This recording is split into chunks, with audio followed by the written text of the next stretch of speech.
Your Honor, I then would move to strike the testimony and the exhibit unless there's a relevancy to this. I presume it would come. I asked if there was any objection to the exhibit being introduced, and you said no. But not to relevance of it. And I hope I didn't misspeak, but I would have presumed that there would have been some... There was nothing spoken. I asked exhibits, I had announced that exhibits 158 through 163 were already in evidence, and asked you if you had an objection to 171 and 172, and you said no. You are correct, Your Honor. I would ask you, and I apologize, I thought we were talking mechanics rather than admissibility or relevance. I would ask, I still would move to strike the testimony and the underlying exhibit on grounds of no relevance. And I apologize if my statement suggested that I found all of these to be relevant. I thought we were dealing with mechanics. When I ask if something's being admitted into evidence and the answer is no, and I said it'll come into evidence as, they will come into evidence as 171 and 172. You're correct, they're in evidence and they're allowed to publish them. So now you want to object to the two exhibits? Yes, Your Honor. Ladies and gentlemen, if you'll please put your notepads face down. There's something we have to take up outside your presence, and follow Deputy Jarvis back into the jury room.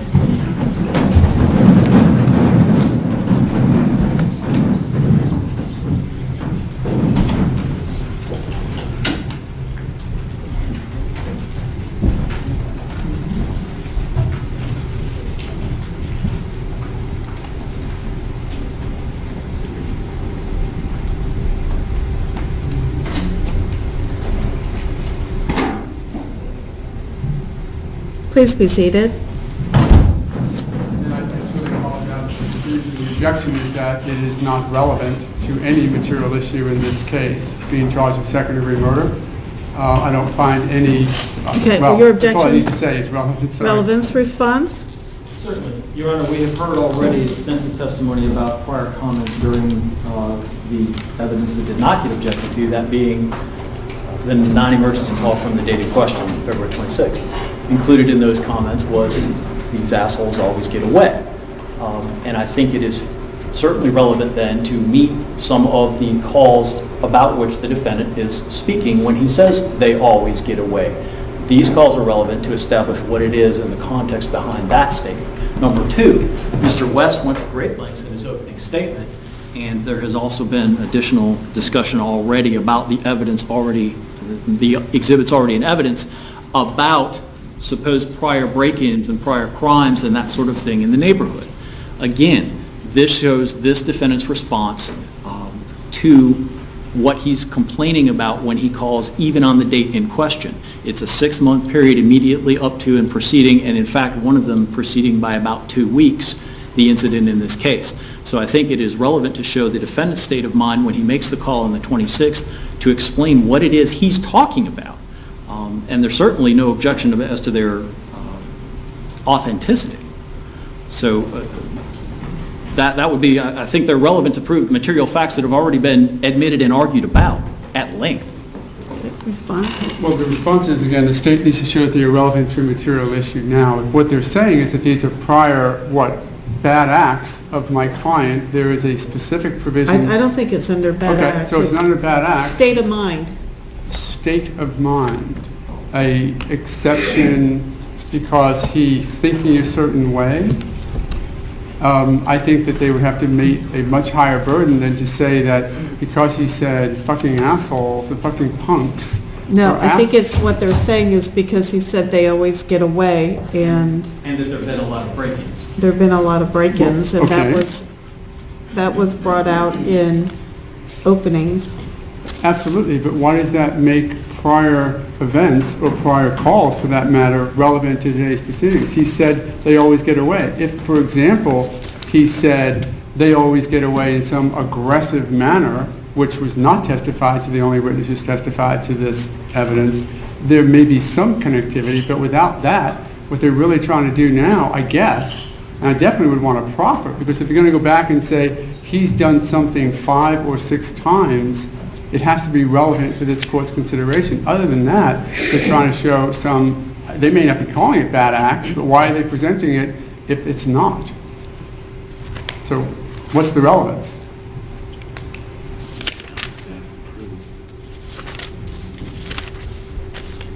Isn't the real reality that the state carries the burden of proving that my client acted with ill will, hatred, spite towards this Mr. Trayvon Martin at all? So how does, not that they're, how does anything in the past get brought in if it's not reputation, which it's not, if it's not a prior bad act under some other exception, it's not.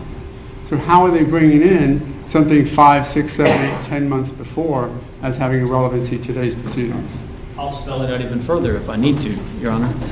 The relevance is that this defendant, if we have to establish his state of mind, which is an element of second-degree murder, the last time I checked, malice, ill will, spite, and evil intent were all directly related to the state of mind of the accused perpetrator.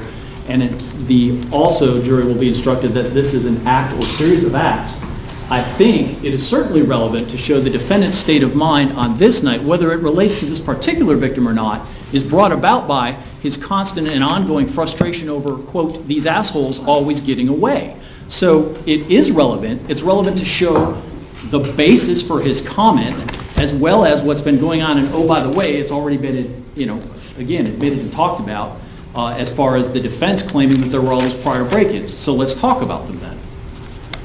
A brief response. I think what the state is now focusing on, I want to make sure before I fully respond, that they're trying to get this in under a state of mind, a then existing mental, emotional, physical condition. I think a review of that subsection of the evidence code dealing with the hearsay statement suggests that if they are trying to prove the then, if that's where they're going, they're trying to prove the then existing state of mind, my client's state of mind when making the 911 phone, the non-emergency phone call on the 26th. What they're really trying to do is say, well, let's go back and see that, for an example, you may find out in this call that he was calling about a black male. So if that's what they're going to do, they're going to try and say to this jury that he called them a black male before when there's no connectivity between the two. That's a bad act that you're trying to get in, and that's not state of mind. And if you read the state of mind provision, it's quite limited in proving my client's state of mind on this day. And how do you do that? You listen to the tape. The jury can listen to this tape and decide what his state of mind was. Actually, Judge, the exception the state provided for these calls is that they're business records. State of mind is a hearsay exception. They might otherwise qualify, but state of mind is an element of the crime of second-degree murder. They've been arguing that since the get-go and actually read the jury the instruction during voir dire. So the state's doesn't have to meet the state of mind hearsay exception requirement to enter this into evidence. The business records exception does that. It's admissible for that purpose. State of mind is an element of the crime, and therefore this is relevant to establish the defendant's state of mind when he says, these assholes always get away and there have been a lot of break-ins. Okay. Does anybody have any case law to support their argument? Well, not anticipating the argument, I don't, Your Honor, but if we wish to recess for tomorrow, I'd be happy to try and go get some. I don't have any to hand you right now because I didn't know where, I thought they were coming in. I didn't know that there was going to be an objection. Well, there wasn't an objection at first, and now there is an objection, so that's the status of where we are. 90.803 subsection 3 is the then existing mental, emotional, or physical condition. A statement of the declarant's then existing state of mind, emotion, or physical sensation, including a statement of intent, plan, motive, design, mental feeling, pain, or bodily health, when such evidence is offered to prove the declarant's state of mind, emotion, or physical sensation at that time or any other time when such state is an issue in the action. Prove or explain acts of subsequent conduct of the declarant.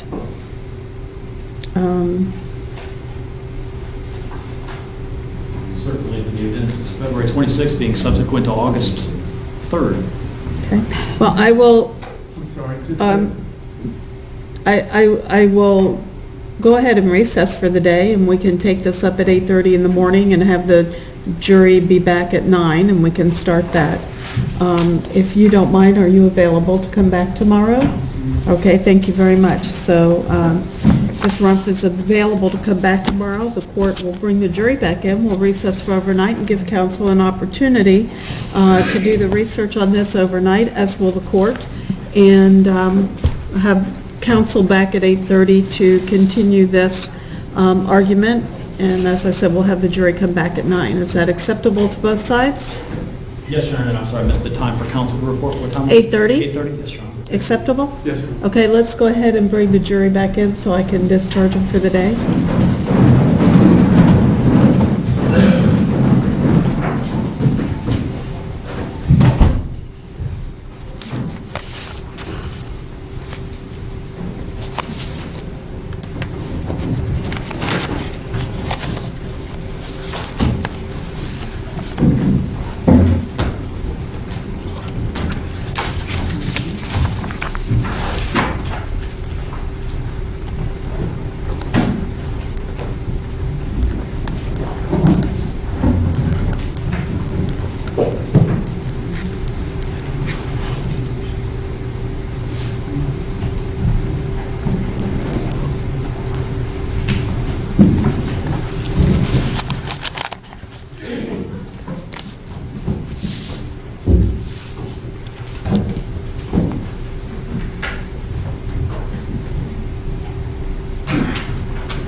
Jurors are present, Your Honor.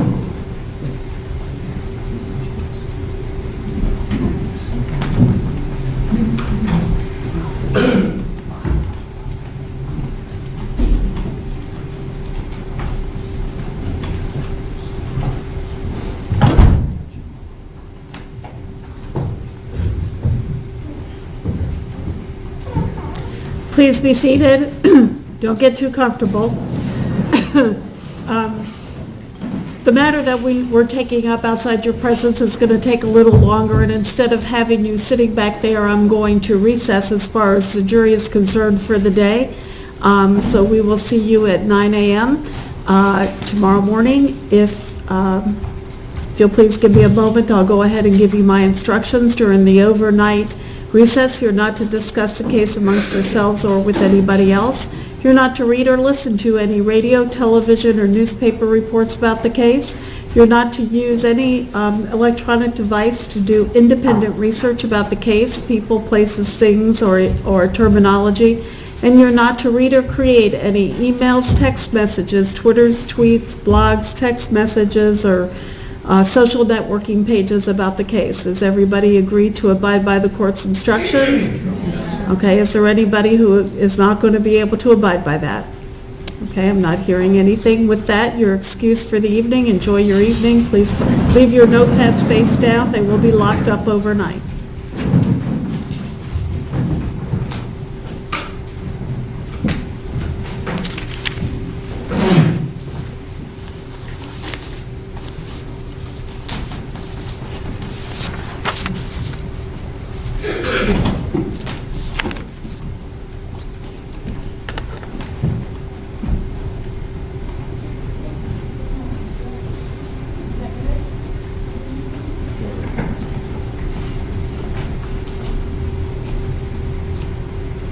Please be seated. Ms. Rumph, you're excused until tomorrow morning at 9 a.m.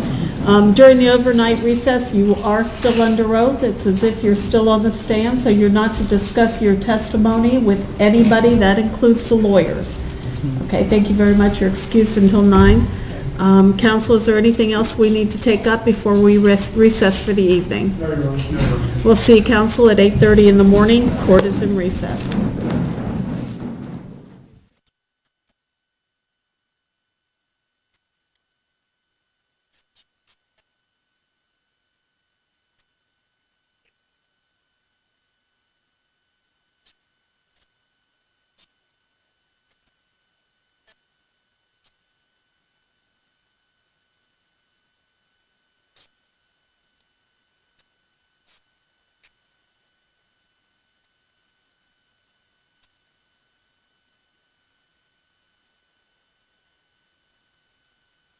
Have them individually marked. Yes, ma'am. So those exhibits that are individually marked need to be given to the clerk. And so do you have exhibits 1 through 163 here with you now? I can put them on a disc in very short order Okay. and tender it to the clerk.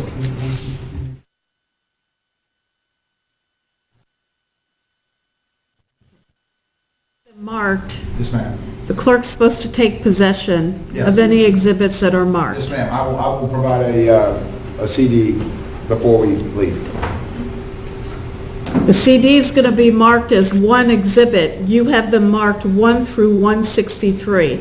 If you have a clerk sticker on them and they've already been accepted, they have to be in the clerk's possession.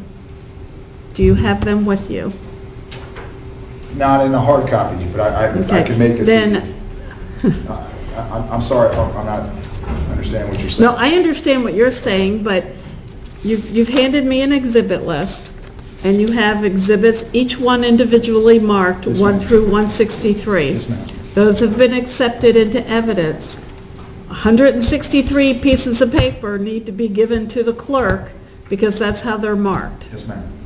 Okay, you don't have them with you now? I don't, but I will get them, within 30 minutes. The court will make an exception and have them here in the morning. Okay, thank you very much. Anything else? Susan, are you okay? No, that's fine. Okay, thank you. Court will be in recess.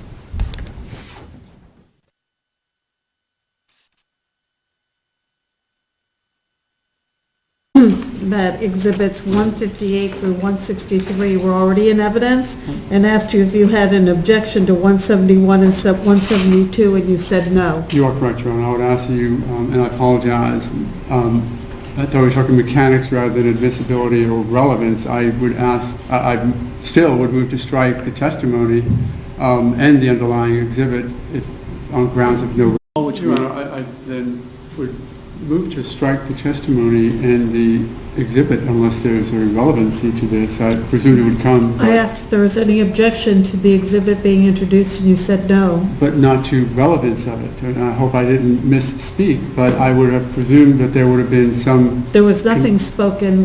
I asked exhibits, I had announced to the 2 exhibits. Yes, Your Honor. Ladies and gentlemen, if you'll please put your notepads face down, there's something we have to take up outside your presence, and follow Deputy Jarvis back into the jury room.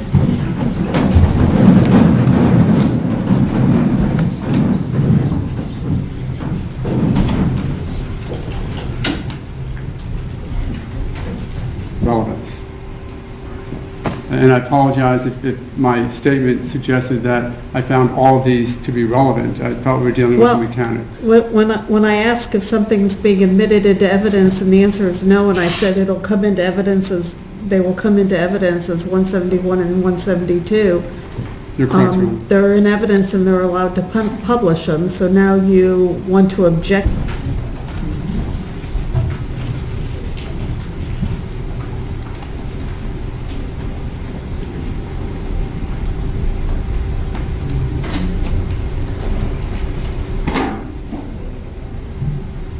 Please be seated. And I truly apologize. The objection is that it is not relevant to any material issue in this